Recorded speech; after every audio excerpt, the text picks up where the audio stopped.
Hey guys, since we finished our story yesterday, I thought this morning we'd spend a little bit of time looking at a few of your peers' writing. As I was looking over them when you guys turned them in, I thought it would be good to kind of think through them with each other so we can help each other notice what we've done well and what we could do better. Today you should have an introduction where you've introduced your characters in the setting, and you should also have the rising actions, so the actions that are happening in your story up to the climax. That was it. And I have several people who've turned in a story all the way to the end. So that's not following instructions. And a lot of them that are finished to the end are not finished up to expectations. So the reason we've been taking this very slow is to give you time to really focus on each part of your story to make sure you're developing it to the best of your ability. So some of you are going to have to go back and make some changes. But we're going to start with this first one. I'm looking for 3 stars and a wish. So when I say 3 stars and a wish, when we peer edit, we give 3 pieces of feedback that we liked about what they've done, and we give 1 thing, and sometimes we may have to give more, that we wish they'd go back and look at. So I'm going to start with the beginning. That's once upon a time, a man as white as ice, as powerful as a kangaroo. That's our first sentence. The first thing I noticed was this person did a great job using once upon a time. Not that you have to, but that is one of our fairy tale characteristics. And then there was a great simile in that first sentence, as white as ice and as powerful as a kangaroo. However, we have a period. And I'm like, what about this man? And next I see this person says that he came to a town as brown as wood and as bright as the sun, and snuck to a farm and stole an apple. So that's great. Another simile, it makes sense. However, those 2 sentences should be combined together. So, once upon a time, a man as white as ice, as powerful as a kangaroo, came to a town, as brown as wood and as bright as the sun, and he snuck to a farm and stole an apple. That might be a little bit simile overload for one sentence. Sometimes if we use too many similes, we kind of get lost in the descriptors and we don't understand what the sentence is telling us, but they are good similes. So he went on a rooftop and stared at the cozy town, so he wanted to be like that. He went to the mayor of the town and asked if he could stay, and he said yes. So this is a great introduction paragraph. We have our character. He's a man. We know that the man is white as ice. He's powerful. I don't know if the powerful means he has special powers or not yet. He came to this town. He stole an apple. Okay, so we have kind of what's happening in our setting. We have the town. We have our man. We know that he's powerful, and we also know that he doesn't have good character because he stole an apple. However, I get a little bit confused. So those are some wishes. I mean some stars. I love the similes. I love that we've developed our character and we have our setting. When we get to the last part, he went to the rooftop and stared at the cozy town. I love that image in my mind. But then it says, so he wanted to be like that.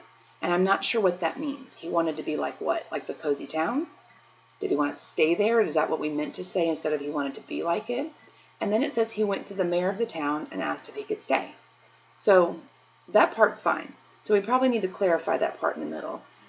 One of my other wishes is that we don't have anything else. This is just the introduction. So yesterday's assignment where we said develop your rising actions, that those plots, those actions that take place to the climax to make us go, oh, what's going to happen, is missing. So that would be a huge wish of mine, is that we had done our assignment yesterday and developed this story a little bit more. Moving to the next one, we have once upon a time, and of course this should be joined, but that can be fixed. There was a dragon and his name was Ted. Ted was a good dragon, but he was so quiet and couldn't control his fire. Okay, we already have the problem that this character faces. We have some descriptors of him, so that's great. He got bullied for it. In kindergarten, he was starting to read, and all of a sudden, boom, he blew up the book. I love that onomatopoeia, boom. That's wonderful, wonderful figurative language. After a few years, it got worse. On his first day of 4th grade, he blew up the smartboard. Ugh. After school, he went home, and he was sad. He only lived with his dog. He came in the next day with a surgical mask because he thought it would fix the fire. And I love that connection to kind of what we're doing now with COVID. That was cute. Then he was asked to come read his paper that he took forever to write. Then he took a big breath and boom, blew up his paper. I guess the mask did not work. By the time he got into high school, he was auditioning for a school play, but why? He was getting so excited about his script he could scream. On audition day, he played his part and he was talking.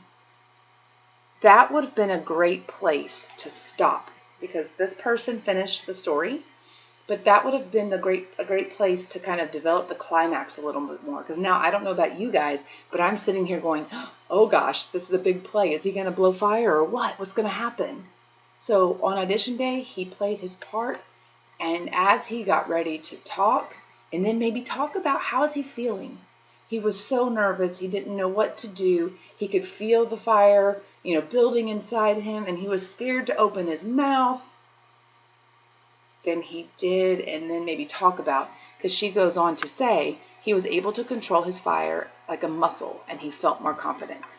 Beautiful way to resolve the story. So that's a great ending sentence, but we need to build the climax a little bit more and talk a little bit more about what happened as he began to feel more confident.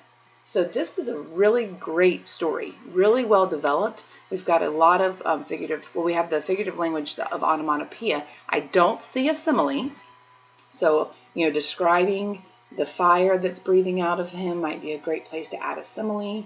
But we need to go back and do that. And then we need to build on this climax a little bit more right here. So this is really good. There's a lot of good stuff going on here. And then to have one sentence at the ending is a little bit shy of what I would expect. So maybe have a couple more things that happen before he feels more confident. So that would be the second writing piece that I wanted to share with you. One that's a little more developed. We have a really good introduction. We have a really good rising actions and a great place for a climax, but we need to build the excitement of the climax a little bit more. And then we'll work on the ending together starting today or next week. The third one is Eleanor in the Woods. I love that it was given a title, so I know my character is Eleanor. I know she's in the woods. And then this person did a beautiful job building the setting and things that are happening. So let's read this one together. It was midwinter, snowflakes as light as feathers, soft like pillows, and as white as clouds. What was happening with them? So I think maybe we need to add, we're falling to the ground. Just something simple. But what a wonderful simile. There was a girl that lived there named Eleanor. She loved her home, and she loved the animals that lived there. Every day she would say to them, I hope one day you could be free, but I will use all my current power to help you. So we've developed our character into someone who's kind and caring. She's very helpful. She loved to help people, even bad people, but she only helped bad people make better life choices. That's awesome. She did not help them with their bad plans, and she would not report them. She lets them decide their own life. So we've got a beautiful, beautiful development of character here. The setting, we know it's midwinter, the snow is falling. We have that image of those soft snowflakes falling to the ground, not like a blizzard. So very nice job with that introduction. Then we have the next paragraph where we build to our climax. One day, Eleanor's mom, Janice, was not home, so Eleanor decided to look for her mom. Eleanor went on a quest to find her mom, so she packed some of her stuff and went on a journey to the woods. Okay, in this sentence, what's happening here while I'm reading it is we're noticing there's some punctuation errors, and that's okay and that's easy to fix. But guys, when you hear yourself as you're reading out loud, I would highly recommend you read your own stories out loud to yourself, because if you hear yourself take a pause, there should be punctuation there, either a comma or a period, because that's letting us know we've got so much information that we've got to break it up with some punctuation. So one day, Eleanor's mom, Janice, was not home. Period. So Eleanor decided to look for her mom. Eleanor went on a quest to find her mom. Period. She packed some of her stuff and went on a journey to the woods. Period. So no comma, but a period. She went and found some of her stuff. Oh, no, she went and found herself lost until she came, so that could be all in the same sentence. She went on the journey to the woods and found herself lost until she came upon a boy sitting by a tree. period. He said, "May you help me, please? I have no food and no family." I love the use of dialogue here. That's awesome. Eleanor said, of course, come with me. Jack Hallow. Then Eleanor thought about her last name and recognized that they were siblings. So we've been left with this idea that Eleanor has found this boy in the woods who's her sibling, her brother. How did that happen? So we are left with a great climax and a kind of a cliffhanger here. We're like, oh, tell us more. Why did they not know each other? Why were they not living together? He has no family. What happened? How did that happen? So this was a beautiful job of building to a climax, using some good descriptors. So the biggest wish that I would suggest in this writing piece would be to go back and revisit the punctuation. We have some commas where they shouldn't be, maybe a period that should go there, but overall, the structure of this story is amazing, and there's really good use of language and description. All right, this is the last one I want to share with you. It says, a long, long time ago. So I liked this because we don't hear that once upon a time, but we still have that fairy tale descriptor.